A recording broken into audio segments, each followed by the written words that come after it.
All right, I want to get into Dear Mama because I know this is you know, like I said, I could go, you know, the pimping documentary is iconic. By the way, do you keep in touch with any of the gentlemen you met? Yeah. What is that like? The question is, do you keep in touch with any of the pimps that you had in the documentary? What is the name again? American Pimp. Do you keep in contact with any of the pimps that you guys portrayed in American Pimp? 100%, because most of them moved to Vegas, and it used to be called carpet pimping, the Vegas pimping. I don't even know, the internet did the same thing to pimping that it did to the record business completely. At the same time, it happened to record business.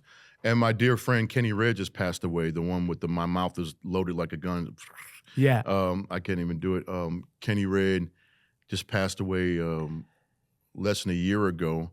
And he was really my lifeline to all that. I talked to Gangster Brown all the time, Divine Brown's pimp. He really wasn't in the documentary. He was around the documentary. So yeah, I keep in touch with those guys. I mean, you know, you do documentaries. You know this too. It becomes your family. 100%. You've adopted into a family now. You know, 100%. Yeah.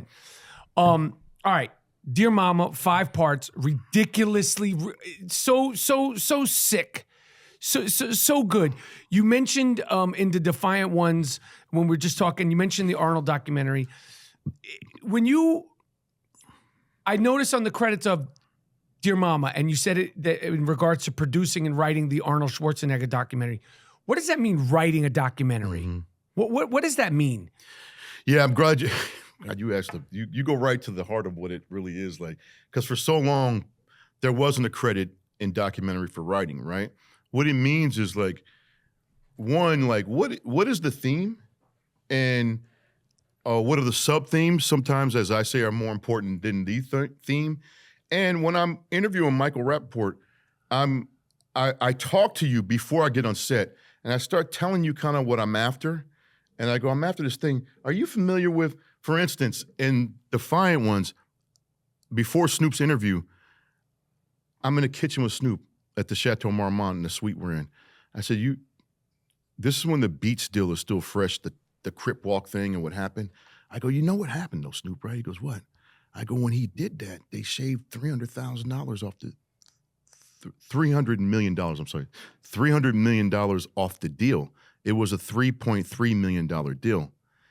Really? Wow, okay. Then when we get to the set, you know, he has that famous moment. He's like, hello, this is Apple. Yeah, shave a few million off the deal. Yeah. And so you work with talent to see if they're gonna adopt some of the, that was a pretty shallow example of like writing where you're like, we need this moment, we need this thing, let's talk about this way. If I'm interviewing you too, I'll do a clinical interview, and then I'll see, I go, oh, there's something in there. I'll go back, I'll pull that out and go, all right, say that again. But I need to hear this word and this word. You got to be more specific, right? So you start directing and writing about like the beats of the story. Because my head's like an Avid or Pro Tools, whatever you want to say. And more importantly, though, is when you watch Dear Mama, you see a structure that's complex. You see multi-layers and timelines. And you're like, all right, what narratives are we, and what needs to go away? So there's so many index cards with each story with, outlines to, A, B, C. Beforehand. Way beforehand. And in the archive, the dialogue editing, my partner, the lead editor and my co-writer, Lasse Jarve, a Finnish gentleman, the dialogue editing. Doug Prey used to do this too on Defiant Ones. Like if you say a whole paragraph, how they finesse words out of your mouth and finesse ums and buts into your mouth, rearrange sentences so they're smoother, rearrange paragraphs so they sing and have a melody, and the narrative has no speed bumps. So it's all writing, because you're, at the end of the day, to me, the thing about writing is like, what am I saying? What is my point of view? What is my thesis here? And there's a moment in the middle of part 4, towards the end of Dear Mama, where you see Tupac's drama teacher, Donald Hickens, talking about him performing Starry Night by Don McLean, but it's just a movement piece Tupac's doing in class. And then you see the life of the whole documentary forward, and then you see Tupac in slow motion. You still hearing, and Shock G's talking about, this is what you want out of a man. This you guys want to see it real? Watch this, and then it goes to Hit 'Em Up. So you see the central thesis in Dear Mama in a 9-minute reel, and it's heavily written beforehand. Yes, and through the process, and when you and then you get a great editor like Lasse, and then who's an artist, and then we've talked about this for years, and then we had the Don McLean and the Hit 'Em Up kind of, and it was just a good Showtime documentary version of it, as I call it. I always say, is this the Showtime documentary version of it? Is this the HBO documentary version of it, or is it transcended into like the cinematic? So we had a Showtime version of it for many months, and then he cut a wild hair up his ass and went in one day, and the one that's in the movie right now, which is my favorite 9 minutes in the movie. But again, it's a lot of writing. It's a lot of discussing the way we talk, the way we're talking right now. You're doing that constantly, so you're honing it. In the case of Arnold, and I'll shut the up. No, you could please go ahead. I love all this, and I love this with like legendary subjects too. Towards the end of the documentary, I go, Arnold, listen, you have such a rich life. I actually told him, I said, I know this thing with the housekeeper and your son. It's tough, but it actually makes your story richer, because without it, it's just German white man, win. And we know, Arnold, it's all come out. Yeah. So go ahead. But it's like when Muhammad Ali got knocked out by Joe Frazier. Knocked down. I'm sorry. Come on. That is down. That was sacrilegious of me. Knocked down. Knocked down. And got up. But that's when America started connecting to Muhammad Ali. People think that we always loved him. We didn't always love him as Americans, right? My point is, I said, Arnold, the last act of this documentary, you're uniquely positioned to speak to preserving democracy here and abroad because of what you were born into. Right. And he never really talked about this before. The losing side of World War II, these broken men coming back, abusers, alcoholics. They were with the Nazis, right? Yeah. And his speeches he makes to the Charlottesville, like he was doing this, he goes on camera, talks directly to him about being on the losing side of that ideology. His January 6th speech to those rioters, when he goes and visits Auschwitz and does all these things, and with what's the museum in L.A., Los Angeles? I'm sorry. The Holocaust Museum. Yeah. But my point is that I said, let's focus the last act about fighting for preserving democracy. We don't need to mention Trump. He's a symptom of something, right? Let's talk about your climate activism. And then, because he's 75, he's losing friends and the preciousness of life and what love means. Right. So instead of there's so many things we can focus on, we start focusing on this. Got you. And we start dialoguing it. So now, you're writing the truth. You're writing now because you're like, the last 10 minutes of this documentary needs to be about preserving democracy here and abroad, period. And now that I'm asking that question, the reason why because so unsophisticated the way I talk about it. No, you're doing it very, very basic way. And unsophisticated is good because most people are not filmmakers, so I want to make it plain, like water. Because if you're doing a documentary in more real time verite, like when I was doing the tribe film, I was like, because when I see I'm writing, maybe if I wrote it, it wouldn't have been as hard. But I felt like because in real time, if you're doing something in real time, you can't write it. It sort of takes you. But you were writing it because you were editing what you had, and you were listening to your gut. Yeah. And you had a point of view, and your point of view to me. But my point of view went left once I got with them. Yeah, and again, it always changes.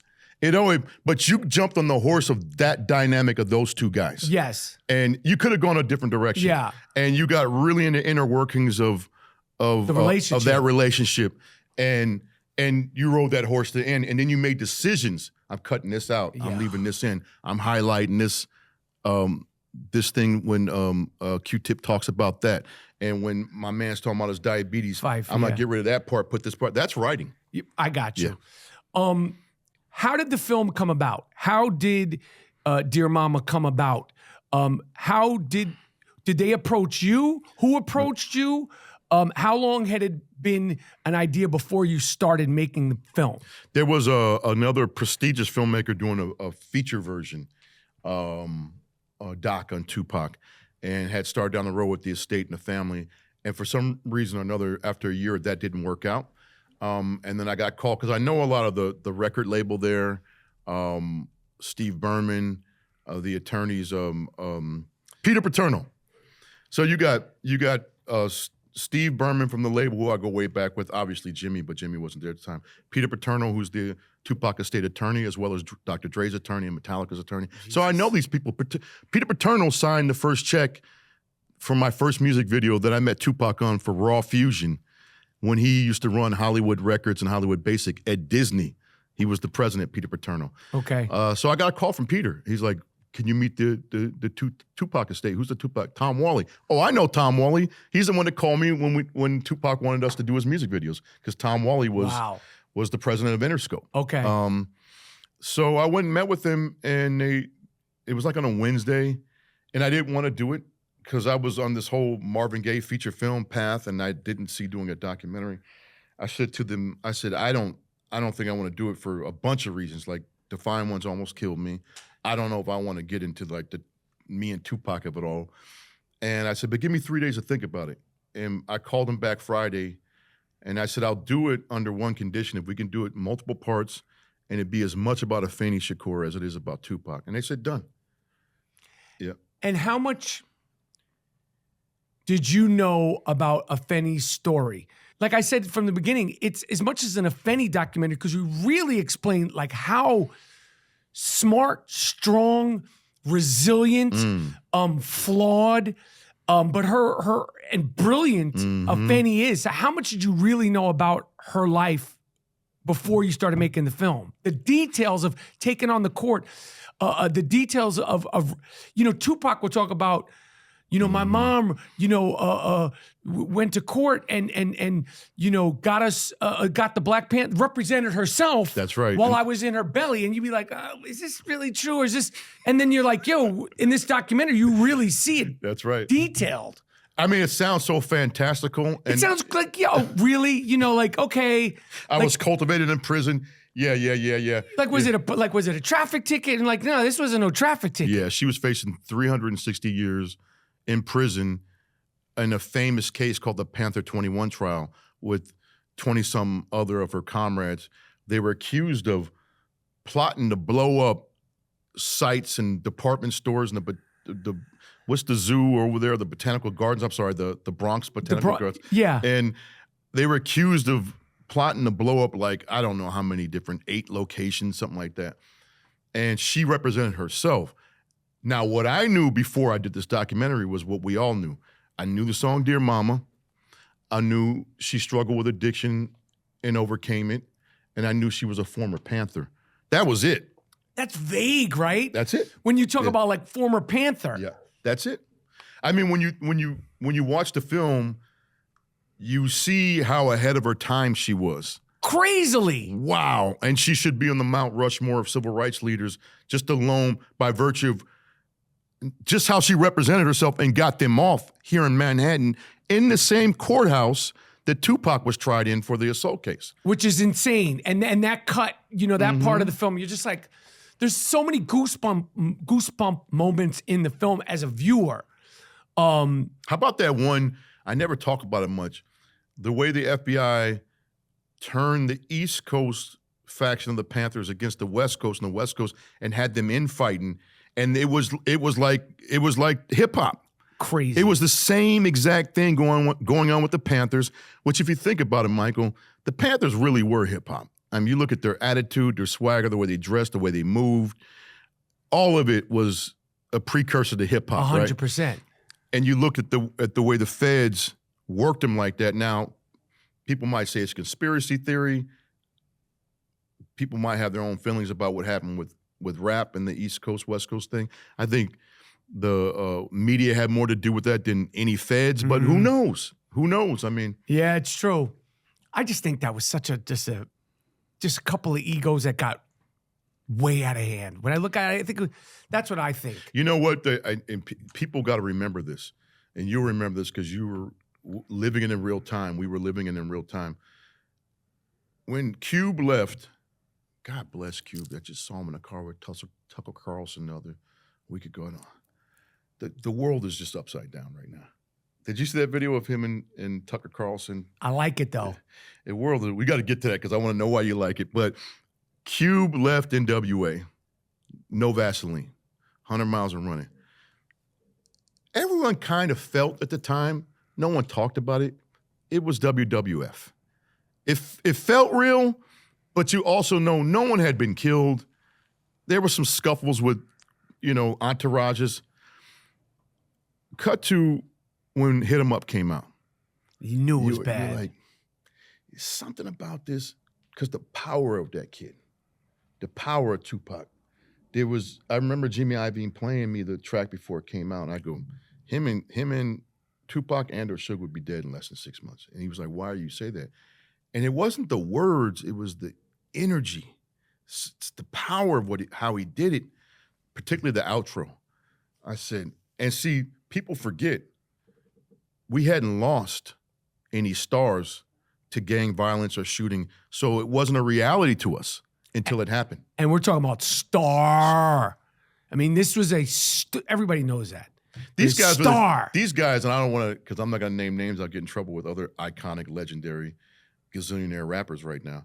But when you shoot the 2 A+ students in the class, the C- student starts to rise to the top. Right? So, yeah. And the C- student is a working motherfucker and really got great. Yeah. By the way, 100%. got really great. 100%. Yeah. Brooklyn in the house. Oh, see, that Brooklyn work ethic is a mother. Did you know the archival footage? Again, I could keep going down the Afeni part of the film, but there's just so much to ask you. The archival footage, the music, the B-roll, the aside from all the interviews you shot, did they give you access to everything? Because that stuff costs money. Yeah. Was that one of your precursors to do the film? Because when you did the Defiant ones, there's goosebump moments in that. Like, I'm like, what the is going on? Even like, I'm not even a Bruce Springsteen fan or a Tom Petty fan, but when there's footage of them in the studio, I'm like, this is crazy. Yeah. And the NWA footage in the studio, I was like, what is happening here? So is that one of your precursors to doing a documentary of this size? Like, I need access to everything cleared beforehand? Absolutely. With Tupac too, the most important thing was getting access to the writings, whether it's the poetry, the lyrics, whatever, getting access to the acapellas, which the estate was very sensitive about. And they would fight every yard of that anytime I wanted to pull the acapellas. To their credit, they were like, what are you doing if this gets out? Some DJ, they were very precious about. And they didn't quite understand what I was doing at first. I'm like, we got to take him raw and take Atticus and Claudia and Leo, my composers' compositions, and bring him to grandma. I always say, we need to make sure grandma understands Tupac. If we got these beats behind it, no one's going to understand it. And it's not going to be as intimate and emotional. So we had to excavate all those. And in that journey, Michael, we found, you see in the opening 10 minutes, him mumbling between Dear Mama verses. He's mumbling a whole nother verse that's actually not in the song. I left it in there in the opening credit sequence of it, right? So you find other moments. That's him. Because he's shot so sort of in the dark. You're like, that's him. I was like, that's literally him. I cheated the moment. He's not singing Dear Mama there, but I cheated it. And he goes, left you in your cage full of rage. And then you're more than my mama, you're my home. And he's doing a whole nother verse that was muted on the track. So we discovered things like that. There was another thing you mentioned, archival, as you've seen in the last let's just say 5 to 8 years, archival as scene work had never really been done. Explain what you mean by that. NWA in the studio, making the police. We discovered that footage. A gentleman by the name of Steve Yano, who used to do the swap meet, Asian gentleman, who died while I was making Defiant Ones. His wife, Dre, was just getting ready to talk to him. We found this treasure trove of footage, like halfway through the process. So you see in Defiant Ones, they're trying to get easy. You've seen it famously in the movie Straight Outta Compton, but we actually have the scene of him trying to get easy to rap. By that time, it's the Police, I believe. And you see Ice Cube, you see DOC, and you see them there doing the skit opening Police. Judge J residing in the case of NWA versus the police department. They got the footage of it. So you got to learn to massage like into it, drop the audience off into it, and cut it as an actual 3-minute scene. Right. And when you have like, talking about Tom Petty, there was not only that Tom Petty, there was that take where Jimmy was working with Stevie Nicks on her album, and she was clearly a little out of it, and they were having some difficulties, and her and Jimmy getting a spat, and Jimmy's doing his little Svengali thing with her. That's a scene. Yeah. You know? So you start to isolate these archival bits, and you go, all right, this is a 2-minute scene. And what we learned is it's way more powerful sometimes than an actual film because it's real. Yo, I mean, and also we know the songs. We know this. And when you're hearing them, like, you know, working, it's just, you're just like, I call them, for me as a director, but also as a viewer, goosebump moments. They're goosebump moments, yeah. Yeah. So when you have